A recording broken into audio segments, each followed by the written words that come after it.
Welcome back to our channel.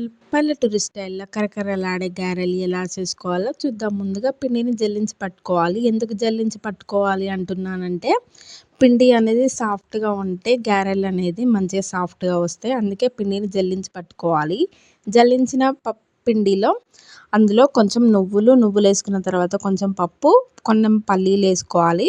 తర్వాత కొంచెం కరివేపాకు వేసుకోవాలి. కరివేపాకు అనేది కొంచెం ఎక్కువనే వేసుకోండి, టేస్ట్ అనేది బాగుంటుంది. రుచికి సరిపడా సాల్ట్ వేసుకున్న తర్వాత కొంచెం అల్లం వేసుకున్న తర్వాత కొంచెం రుచికి సరిపడా కారం వేసుకోవాలి. కారం వేసుకున్న తర్వాత కొంచెం జీలకర్ర వేసుకోవాలి. జీలకర్ర అనేది ఆప్షనల్, వేసుకుంటే వేసుకోవచ్చు, లేకుంటే లేదు. మేమైతే ఇక్కడ వేసుకుంటేనే టేస్ట్ అనేది బాగుంటుంది. పిండిని మొత్తం మిక్స్ చేసుకోవాలి. కొన్ని వాటర్ పోసుకుంటూ కొంచెం మిక్స్ చేసుకోవాలి. పిండి ఎలా కలపాలి అంటే, మన చపాతీ పిండి కన్సిస్టెన్సీ వచ్చే వరకు కలుపుకోవాలి. మళ్ళీ లూజ్ అయితే కూడా గారెలు అనేది బాగా రావు. కాబట్టి చపాతీ పిండి కన్సిస్టెన్సీ వచ్చే వరకు మాత్రమే కలుపుకోవాలి.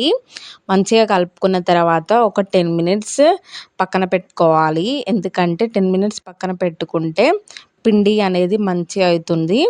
మళ్ళీ పిండి అనేది లూజ్గా కలుపుకోకండి, గారెలు అనేది రావు. కాబట్టి ఒక 10 మినిట్స్ పక్కన పెట్టిన తర్వాత ఇప్పుడు కొంచెం పిండిని తీసుకొని ప్రెస్ చేసుకొని పక్కన పెట్టుకోవాలి. మరో పక్కన కడాయి తీసుకొని కడాయిలో ఆయిల్ పోసుకొని ఆయిల్ హీట్ అయిన తర్వాత మనం ప్రెస్ చేసుకున్న గారెలను ఇందులో వేసుకొని అటువైపులా ఇటువైపులా కాల్చుకుంటే టేస్టీ గారెలు అనేది రెడీ. చాలా టేస్టీగా ఉంటుంది. మీరు కూడా ట్రై చేయండి. ఒకటి సీక్రెట్ టిప్ ఏంటి అంటే, గారెలు కరకరలాడాలి అంటే మనం పిండి కలుపుకునేటప్పుడు అందులో వేడి నీళ్ళు పోసి కలుపుకుంటే గారెలు అనేది కరకరలాడుతూ టేస్టీగా ఉంటాయి.